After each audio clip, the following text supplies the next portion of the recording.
Hi. I'm so thrilled to welcome Rob Epstein and our moderator on stage, and I'd like to introduce them first with John Cameron Mitchell.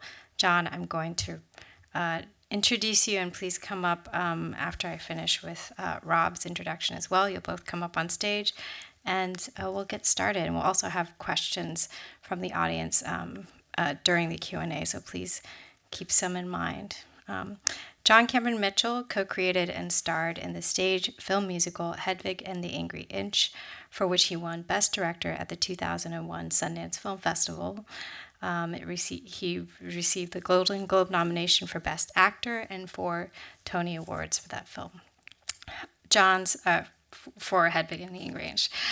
John's films include Short Bus, released in 2006 and released in 4K this past January, Rabbit Hole, the 2010 feature, which garnered an Oscar nomination for Nicole Kidman, and How to Talk to Girls at Parties in 2017, starring Nicole Kidman and Ellie Fanning.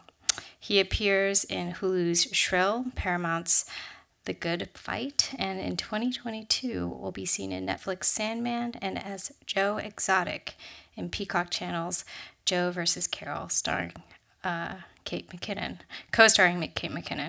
In 2019, John released the musical podcast 10-episode series Anthem, Homunculus, featuring Glenn Close, Patti LuPone, Cynthia Erivo, and Marion Cotillard. In 2020 and 21, he released his ongoing collaborative album New American Dream, and his The Origin of Love World Tour continues this year. Rob Epstein has been making groundbreaking, socially relevant films for over 4 decades. His works include landmark films such as Word Is Out, made with Mariposa Film Group and screened earlier this series, The Celluloid Closet, which received the Emmy Award for Nonfiction Directing, and Paragraph 175, for which he received the Directing Award at the Sundance Film Festival.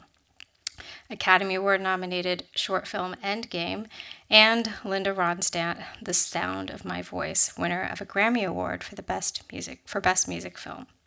Rob has received 2 Oscars for Best Documentary Feature for Common Threads, Stories from the Quilt, and, of course, tonight's film, The Times of Harvey Milk.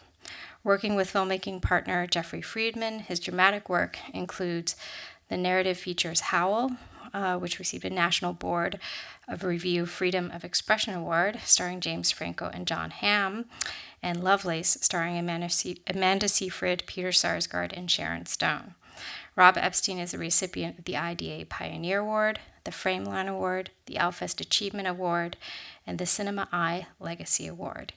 He made Oscar history as the first openly queer director to accept the award for an LGBT-themed film with the Times of Harvey Milk. Epstein is a professor in film at California College of the Arts. Please join me in welcoming both John Cameron Mitchell and Rob Epstein to the stage.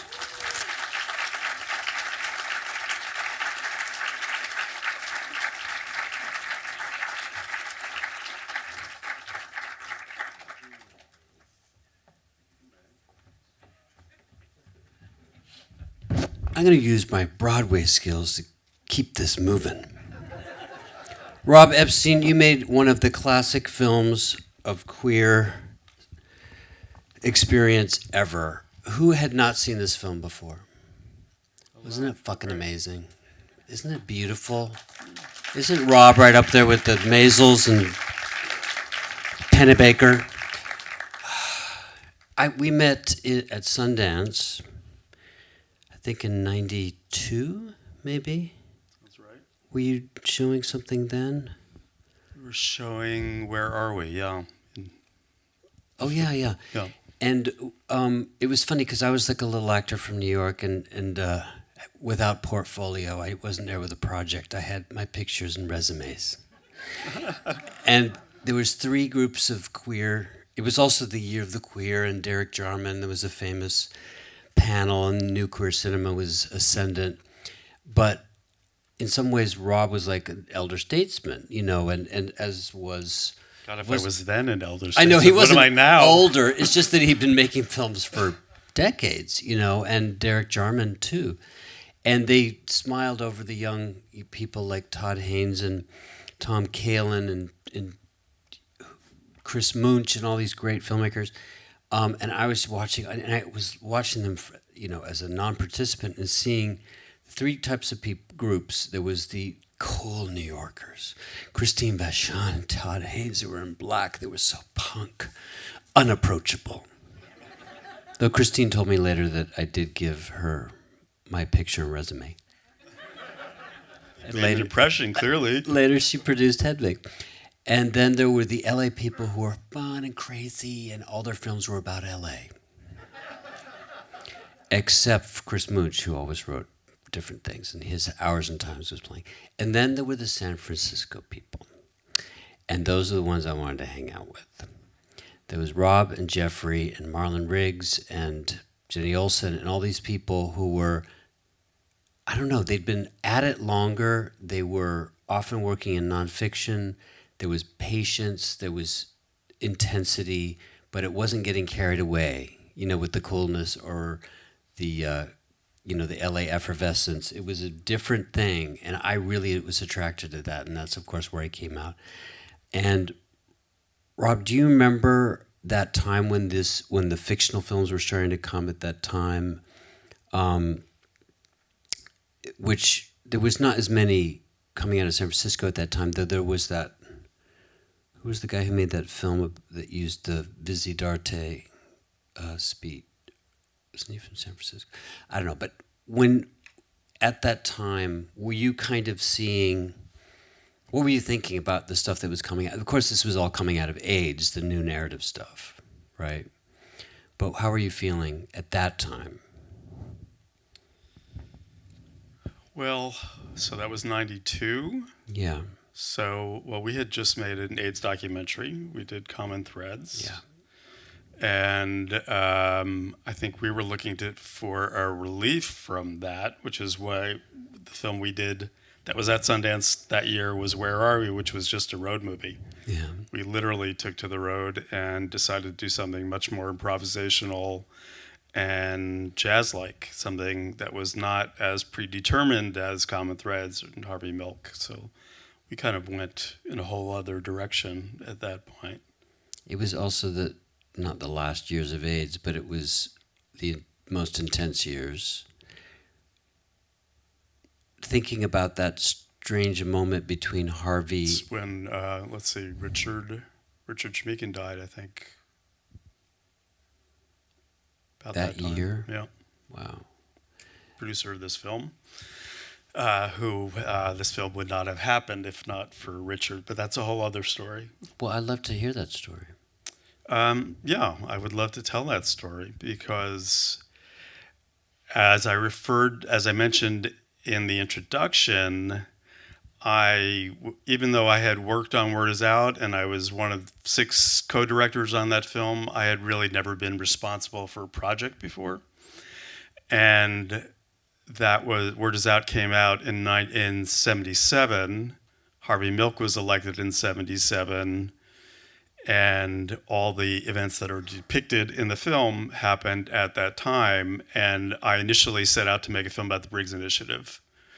After Word Is Out, which was so much about the personal nature of being gay. It was 26 people, queer people from across the country telling their own stories, which had never happened before in that way, a film made by queer filmmakers for the mainstream. On the heels of that, the backlash started to happen, and I was interested in doing a film as a follow-up to Word Is Out that would be about the politics of being gay, all of which was playing out in San Francisco and in Eugene, Oregon, and Wichita, Kansas, and Miami-Dade County. It felt like the Briggs Initiative in San Francisco really embodied that kind of dialectical thing that was going on then. But I'd never made a film before, so I said, okay, I'll start by making a slideshow. And I went out with Dolores Newman as a still photographer, and I had an audio recorder, and we were just going to all these activist events, of which I was a participant and also a documentarian, and thought, that would get me to the first step to do a film about the Briggs Initiative.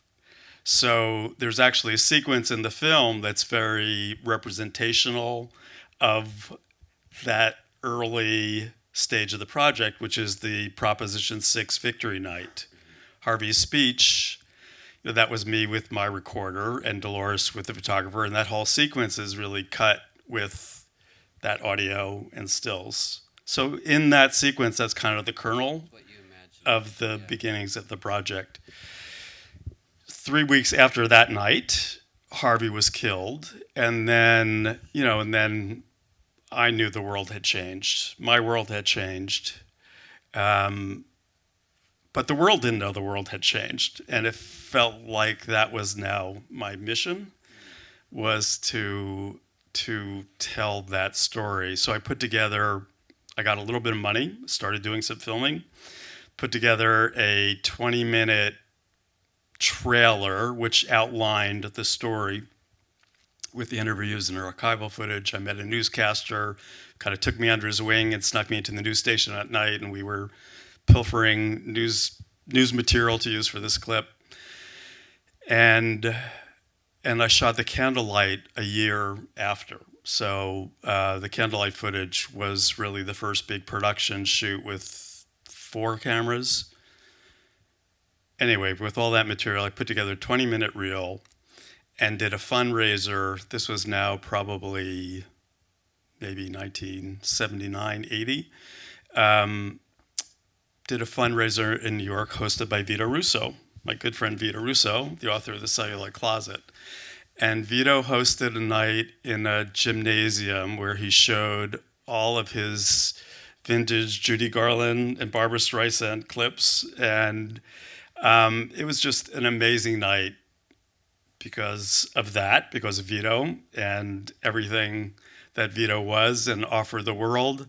But also I showed this clip, and it was the first time I was presenting it to an audience and got a response. And it was a packed room, and that was the affirmation. And Richard was there that night.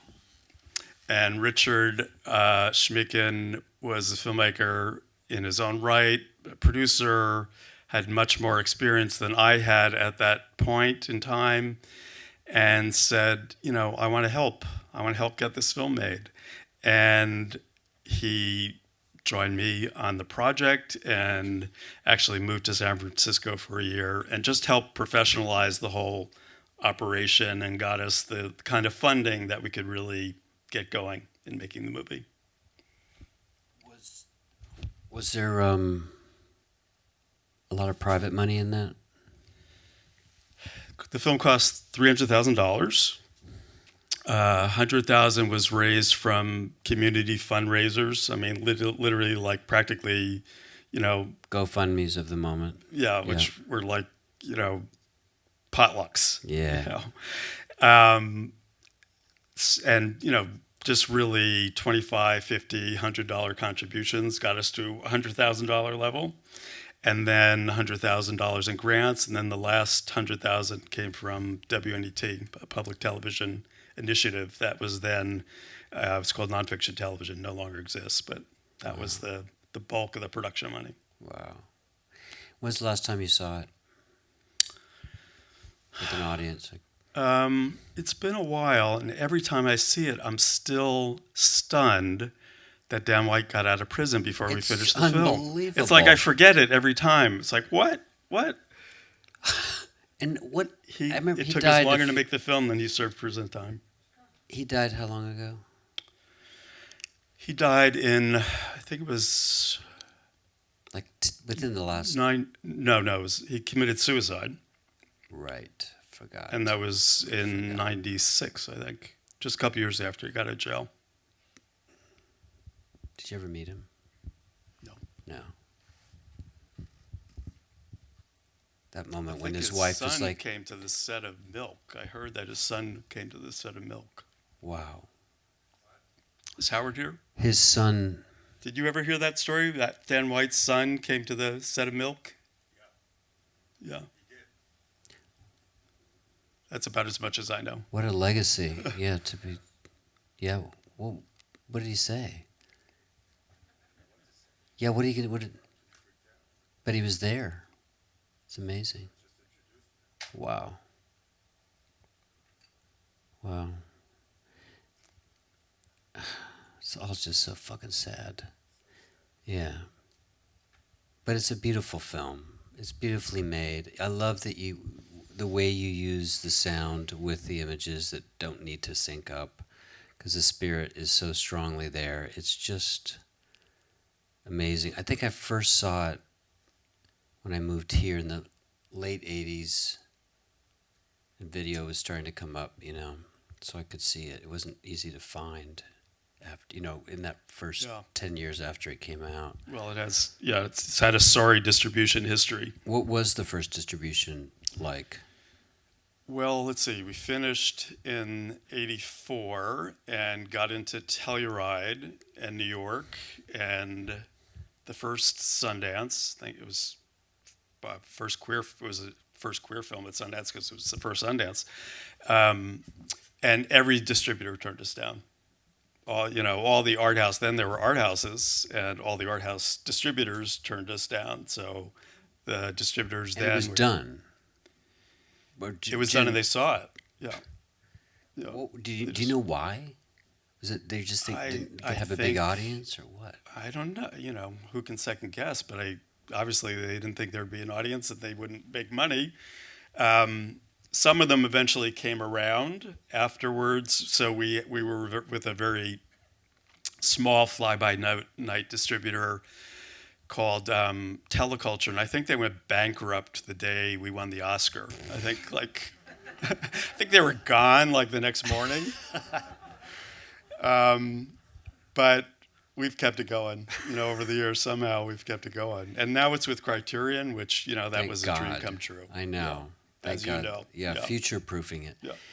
Did when they went bankrupt, did the rights go away for a while? No, we were able to Get pretty fast. Get the rights back. Yeah. But Short Bus, we had, Think Film went bankrupt and we couldn't get it back for 10 years or something. I think they were so fly by night that they didn't just even evaporated. sign the wrong contract. Yeah.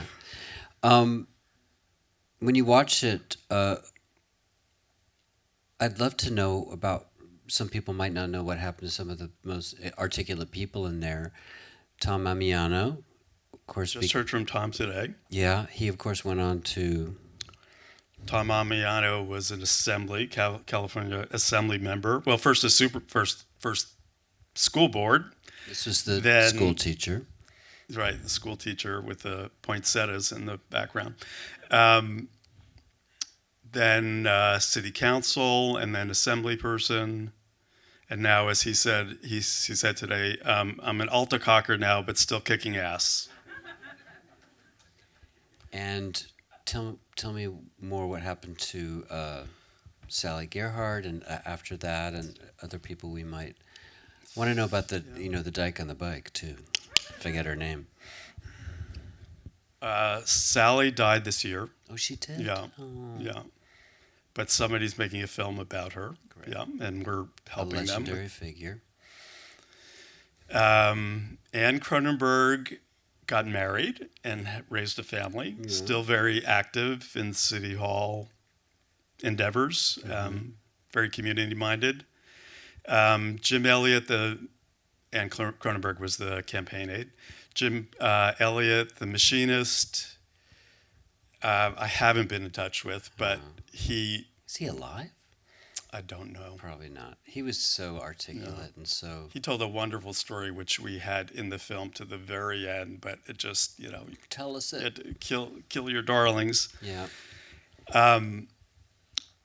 He tells the story of coming back from the candlelight march that night, and he got a call from his daughter, and she's weeping, she's crying, and then as he tells it, and the daughter's crying, and the wife is crying, and the dog is crying, and anyway, she's a lesbian, so she was coming out to the family at that time. Yeah.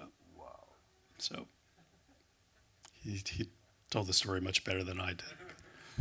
Talk about the other thing that I felt when meeting you and Jeffrey and Marlon was this idea of community, and the Bay Area was always about chosen communities. Certainly, there were unchosen ones that had to do with your family and your ethnicity, but the chosen family of the as illustrated by the hippie communities, queer communities of all kinds.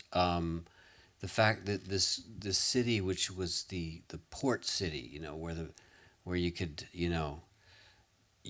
what happened in San Francisco stayed in San Francisco from way back. I feel that in the filmmaking, and I feel that in the work, and it is community based, and incredible documentarians, incredible history of drag being not just drag, but being political and storytelling and the Coquettes and Sylvester. We're still waiting for that story, aren't we? I mean, how long is that one going to take? Please, Sylvester film, biofilm, please come. I came out there too. You can't help but if you go to I Bay tried Area, to do that one for years. What? Oh, the Sylvester? Did yeah. you? Everybody has tried. I don't know who it's going to take. Billy Porter. You can't help but go to the Bay Area and become queer. It just happens. It's like, it's the air. I was in San Francisco coming from college to visit my brother at USF. And I was staying in the frat, and I felt that there was more to San Francisco than the frat I was staying in. Must be something more out there. So I went to Polk Street. This is like in '84, and I arrived just as AIDS hits the city, and I went to the Le Salon bookstore, which was a huge, dirty bookstore on the dirty street of Polk, and a hot guy named Doug Rasick gave me a flyer for like a radical fairy solstice party. Flying penises on the flyer. And I was like, I was just still in the closet at Northwestern, and I was like, I don't know if I can go to that party. But I picked up my courage and I said, Doug, who was this hot auto mechanic from Thunder Bay, I said, do you want to go on a date? And he said, yeah, picked me up in his jacked up hot rod with the rear view mirror that goes all the way across. And we went to see an Albert Brooks movie. There were 2 people there. And he said, you want to go over across the bridge? Do you want to go to the East Bay? And I was like, yes, I really do. And we went across the Bay Bridge, and there were no phones. I didn't have my brother's phone number. I disappeared for a number of days in the House of the Golden Bull in Berkeley near Milky Way, and they were getting ready for the party, and there was the acid punch, and I didn't know what to make of all of this, and the sex room was getting prepared with parachutes, and there was a papier-mâché golden bull, and I was too scared to have sex, but it was San Francisco, so whoever got laid that night got the nice bedroom, and everyone else made them breakfast in bed after you get laid. That was San Francisco, you know what I mean? That doesn't happen in New York, it's LA, anywhere else. So and I came back to my brother, where were you? We thought you were dead, I'm gay, and I've got someone who can fix your car. And he's like, oh, okay, fine. And that was the magic of that place that you capture in this film, which also shows the beginning of everything that we're dealing with today, and also is the antidote of things we're dealing with today. The beginning of what today we call intersectionality. It's like we all have common goals of equity and opportunity and identity, but not getting drowned in the identity to the point of separating us. Nowadays there is a panic trying to do the right thing that ends up kind of separating us, is a little bit like, that's not your story to tell, and I'm going to do my thing, and this is me, and I'm not you.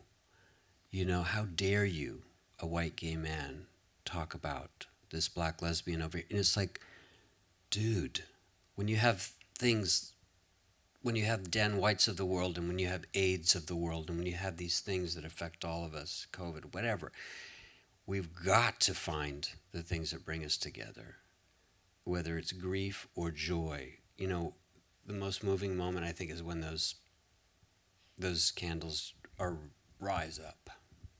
It's unbelievable. You know, that's all that's going to get us through this, is that group of people whose faces you can't see, raising their light to make things better, instead of just, this is mine, that's yours. That's bullshit. That's going to get it. That's exactly what Trump wants. I'd love to get questions from any y'all. Do we have mics, or should we just use, oh, here we have a few. Just one on this side. But if you got a stentorian stage-trained voice, feel free. Any questions? Yes. Yeah, I'm a theatrical actor. I'll repeat that. It's okay, I can repeat that. Yeah, I would love to know how you dealt with dealing with the subject, the characters that you interviewed. How did you approach them? How did you approach your interviewees? Exactly. Some of whom you knew, of course. Well, we did a lot of pre-interviews before we selected those 8 people in the film. So we did maybe somewhere between 75 and 100 video pre-interviews, which You auditioned your interviewee? we did. That's rare. Yeah. In part to just get us as full a sense of the story from as many different perspectives as we could in the research phase of the project, but also to really help select these archetype people that represented specific aspects of Harvey's story. So, as John mentioned, some of them I knew. Tom Amiano, I actually, the day of the assassinations, I was out with Dolores Newman, the photographer that I was working with on the slideshow, and we were in a coffee store buying coffee and heard on the radio Harvey Milk and George Moscone had been killed, and I went right down to City Hall and was standing there with Tom. You know, that we were just there together. You did know him? I did know him because we were involved in the Briggs Initiative activist events together, street initiatives. So it was a mix, but we did go through this very involved process of pre-interviewing to make those selections. But I'll say one more thing. Another thing I'm struck when I see the film, especially as I get further and further away from the experience of having lived it, is we did those interviews 4 or 5 years after the event, and it was still so, the emotions were still so raw, still so immediate for all of us then. Hello? Yeah, it's working. Okay, sorry. So you kind of partly answered what I was going to ask, but when you were there, what was your first immediate feelings? And you kind of answered it now, but in a little bit more detail, you've worked on it that whole time, looking at the material, seeing it over and over, reliving it, and then talking to people who are starting to break down right in front of you. What type of strains does that do to you emotionally, physically, psychologically? And does that still affect you to this day? Like, do you kind of reminisce back, just watching it now? Well, I'll start with the then. It's such a personal film for me because I was just about every one of those events, I was there. Every one of those moments where Harvey's speaking, debating Briggs, I was there. So, and that's what was driving the project as well, because I felt it in that very personal way, and felt that the story just hadn't been told before. So in terms of living it for all those years, that made it easy, because it felt like a mission. I mean, that makes it sound a lot more noble than I was really experiencing it, but it was certainly, it was a driving factor. And I think all of us working on the film felt that way. And especially once we started doing work in progress screenings, we would do, we'd screen it for our community in San Francisco in an auditorium of this size. And just the power of that kind of collective response just continued to give us the sense of, well, this, we need to do this. We need to get this story out there. So that was then. As I experience it now, now it's so complex and so layered, because I think about Richard, who I spoke of earlier, who, and so many people who were instrumental to the film who didn't get the benefit of seeing it continue to reverberate out in the world as I have. So really what I feel is gratitude right now.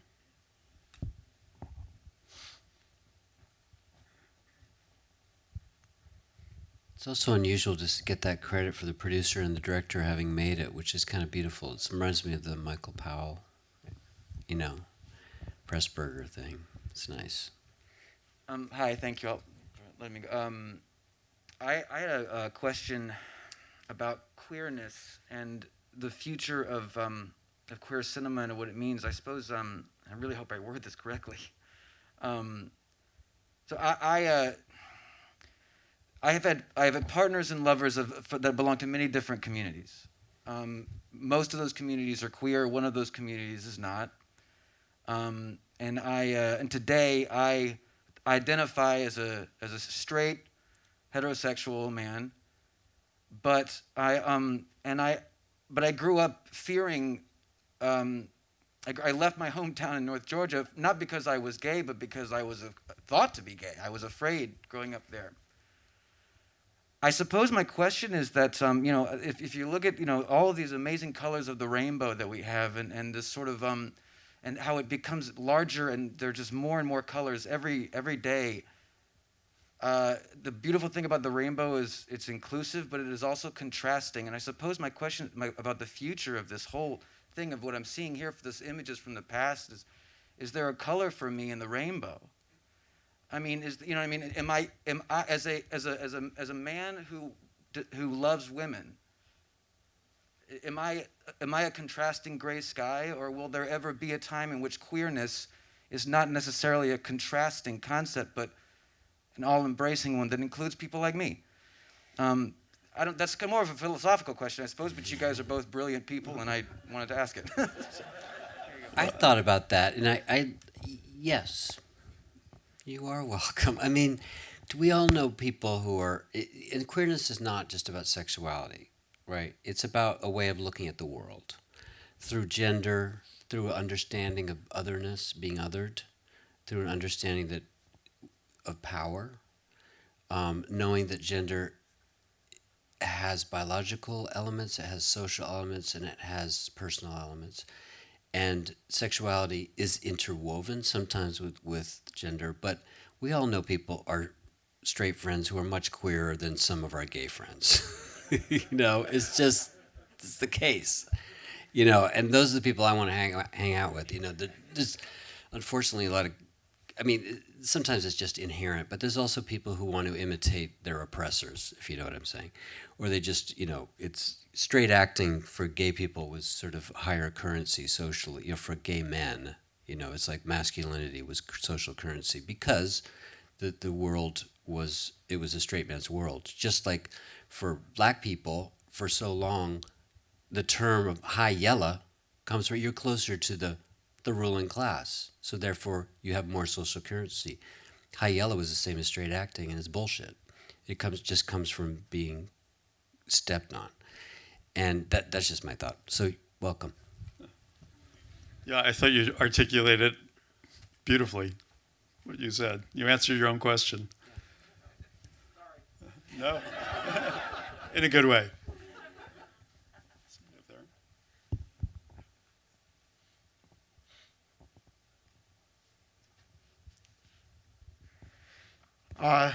Thank you so much for that incredible film. Just absolutely, just I learned so much. And at the same time, it felt, I hate to use this word because it's like what you see in all the Marvel films and everything, like a multiverse. Because when I saw the images of an angry group of people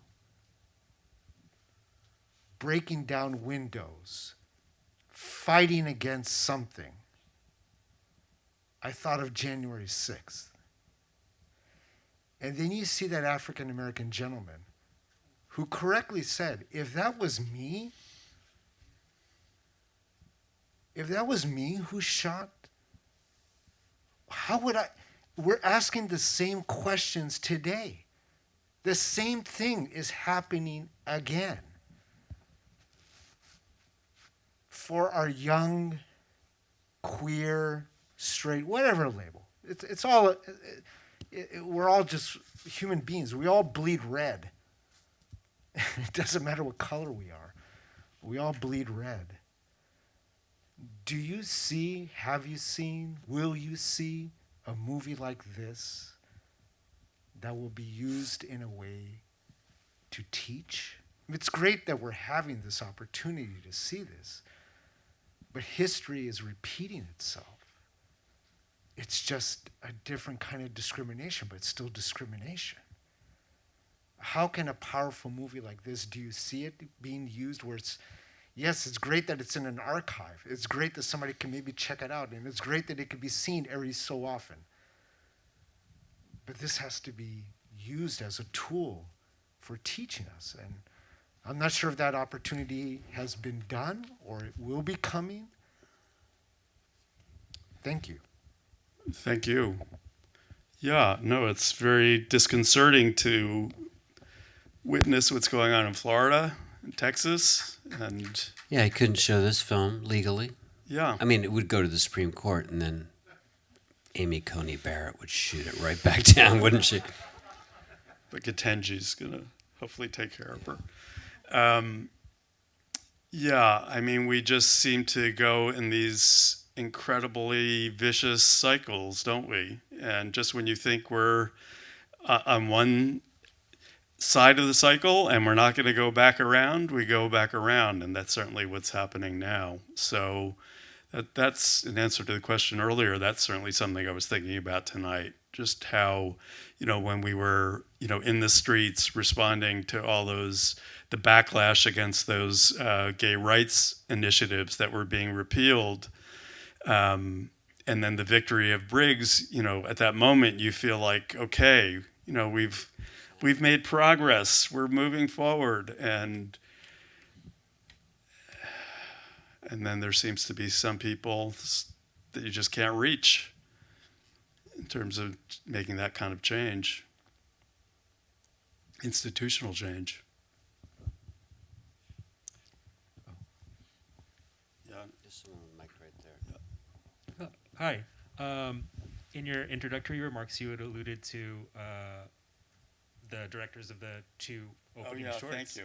I didn't want that story to get away, Thank you. so could you tell us about how Pat Rocco and Artie Bresson's films or filmmaking made their way into the documentary tonight? Yeah, they both made significant contributions. So there's footage, there was very little, once we were underway and looking for footage material of Harvey, where you actually got to experience him speaking, where you really got a sense of his personality and his energy and his charisma and his intelligence. There wasn't a lot. So it was pretty scrappy. But Pat Rocco is represented in the film with something he shot of Harvey at a rally in Los Angeles, and it's when Harvey is directly addressing President Carter and trying to get him to make a statement on the Briggs Initiative. That's Pat Rocco's footage. And Artie Bresson, so I mentioned that I filmed the Candlelight March a year after the assassinations. There was the first anniversary march, and it was huge. And I was, I had a little bit of means at that point to pull together 4 camera people. Actually, everybody was working volunteers, so it was paying for the film stock. At that point, you could only shoot in film, so it was 16 millimeter.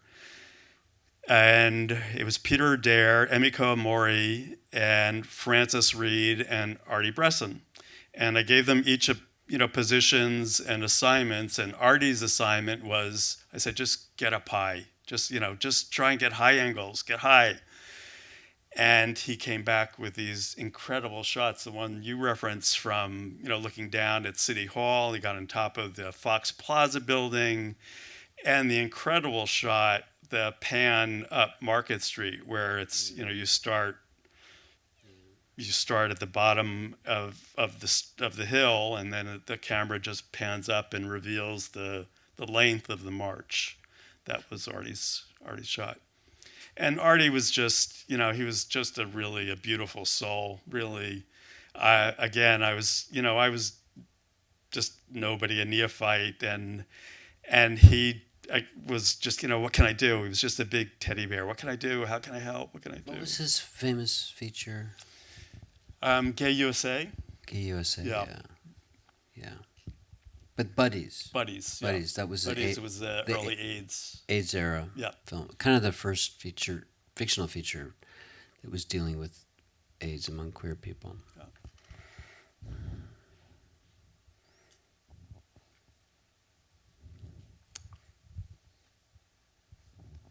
Hi. I have a question. Were you there the night of the Dan White verdict, where everybody was breaking windows and burning police cars? Yeah. I was there the night of the Dan White verdict, and I was not there as a filmmaker. I was there as a very pissed off citizen. That was my question. The second part is, it looked like there's film from that night at City Hall and also on the Castro. I think part of it, from what I remember, the police came in after and went into the bars and started beating all the gay people that were in the bars that were not even involved in the riots. So. Yeah, and we did have a shot of that. There was an attack outside the Elephant Walk bar. Somebody was dragged out of the bar and clubbed, and we had a sequence of about that event, about the police brutality, but we decided to take it out. At a certain point, you're making, as John well knows, you're making filmmaking decisions that end up having to do with pacing and duration, and you just have to make some hard choices that you kind of have made your point, and you need to. And that was one where it felt like we were spending a little too much time within the sequence. Yes, but yes, the cops did come to the Castro afterwards and intentionally went after, attacked people. Some of that deleted stuff were you able to save it for the Criterion? Some of it's in the DVD extras. Okay. There's someone who's had their hand up way back there. Yeah. I don't need a mic, thanks. Hopefully you can hear me. Yeah. Two questions. One, how did you get a copy of the audio of Harvey Milk saying, when I get assassinated? Yeah. Because that was a very chilling way to start the film. And also, what equipment did you use to do the editing? So the will tape, as it's referred to, was in the possession of Harvey's lawyer, Walter Kaplan. And I knew it existed, and Walter was holding on to it till he felt confident enough about the project to share it with us. And at a certain point, he did. That's how we got it. And we edited on moviolas and Steenbecks.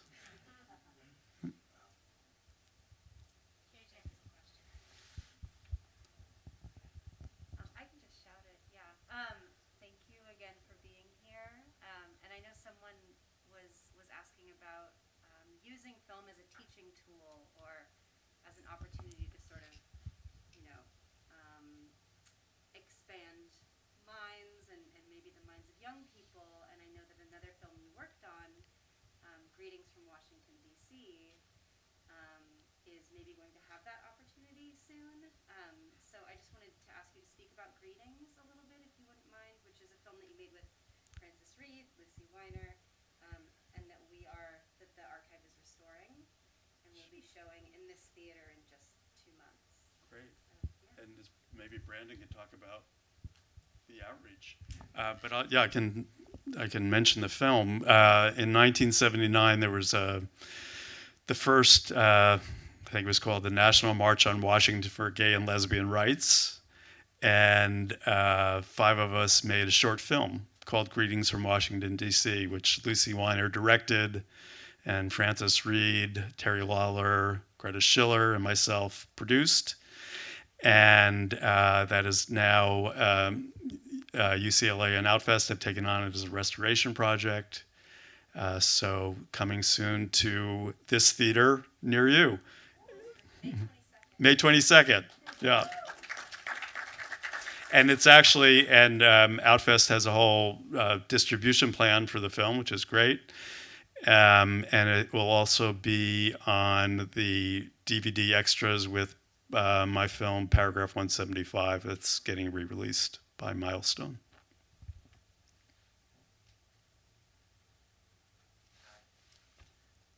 Ryder.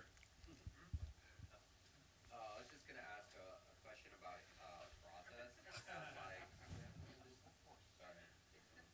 Just thinking about making films and how long it takes to make a film like that, how much footage you have to amass, and the process of writing narrative and the narration specifically.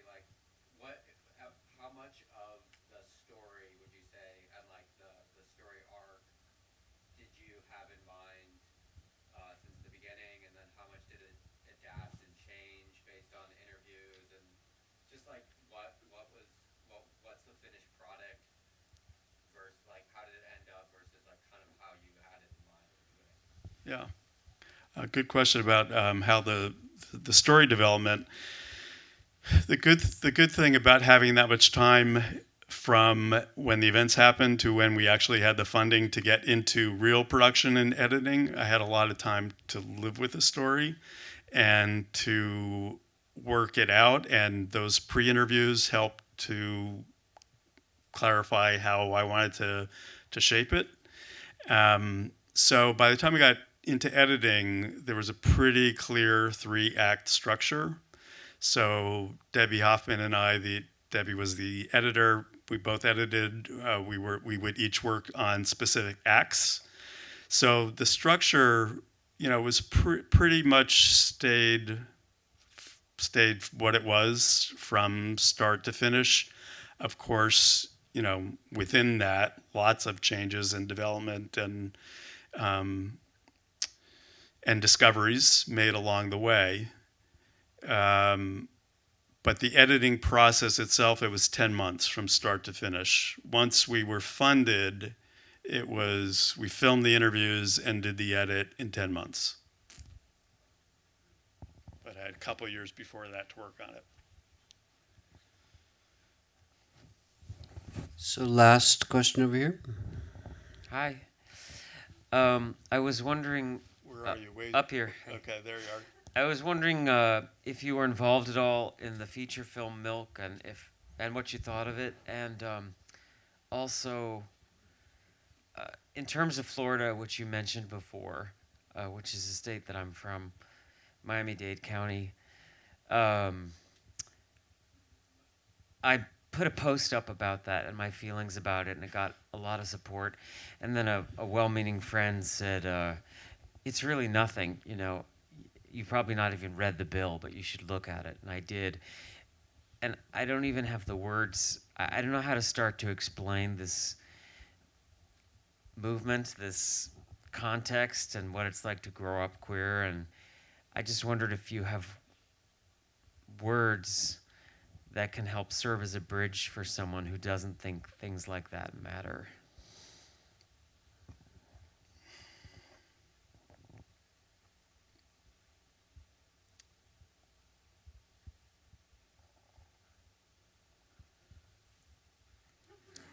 Do you have words, John? I mean, I don't even think DeSantis or those people, half of them really mean it. You know, that's what makes it even more reprehensible, more repulsive, because they're just trying to pander to some psychos, not psychos, but people who are really crushed under other people's opinions and have no way to empathize anymore. We're all in our little digital silos now, which I think is why there's some reactionism happening now. COVID didn't help. You know, there was a kind of, when people are behind, whatever their points of view, behind, you know, squares of glass, you know, the temptation is to read the news you want to hear, and it starts to reify things. And if there's missing components of your life, you're looking for blame for that.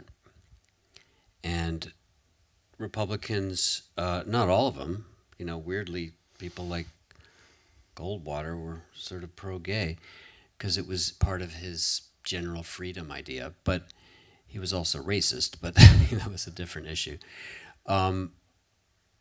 There is a sense of Americans, specifically people on the right, love a scapegoat. And people on the left are starting to learn that and use the same tactics, which I abhor. But there is a sense of, my life isn't turned out the way I want to. It's got to be a reason for this. And it's not the God they worship. How could they blame the God working in mysterious ways? It must be the immigrant. It must be the foreigner. It must be the queer, the trans person, now who's getting it most of all. It must be the black folks down the street who are taking my government resources. There's got to be someone to blame other than myself and the way I grew up. And that seems to have comes back over and over. Periodically, it can't happen here. You know, Sinclair Lewis wrote about fascism in the 20s, 30s. And it was, of course it can happen here, you know. And after gay marriage happened, it was a certain kind of, you know, we were also coming out of AIDS, and it was a strange capstone of a idea of rights, of queer rights, that certainly weren't all of them. There's no housing or employment federal rights. We have gay marriage. It was like, okay, let's just rest for a minute. But no, queer people have always been a boogeyman, a boogie woman, someone to parade in front of frightened people looking for some trouble. And what's also repulsive is these people probably have gay friends and relatives even, you know, so they're cynically, not even believing it, like maybe Anita Bryant did, but actually, you know, with no empathy, but actually not believing it's true and just using that hatred and fear. And these are the kind of films that remind us what can be done, what needs to be done. And the example of a San Francisco that's decaying right now, but is the best of America. Coalition, justice. I don't even know what I'm saying.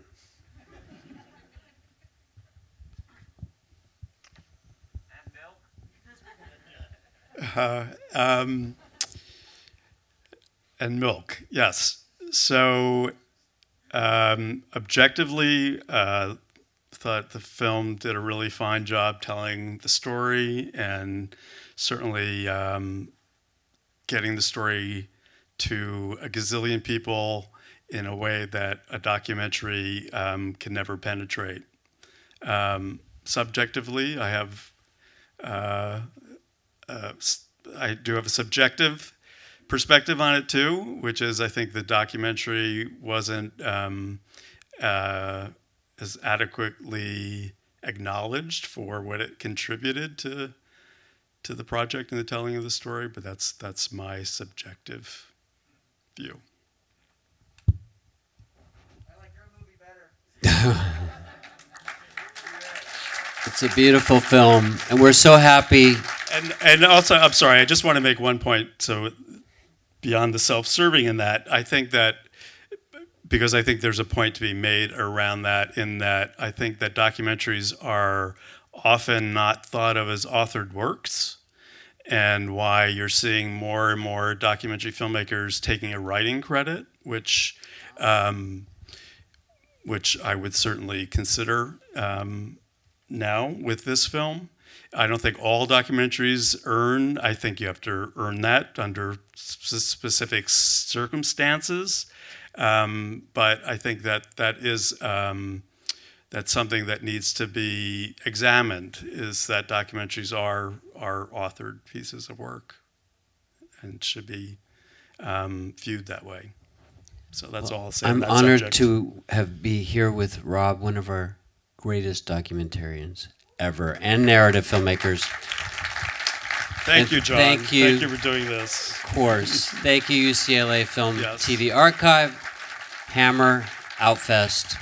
Support your cinemas.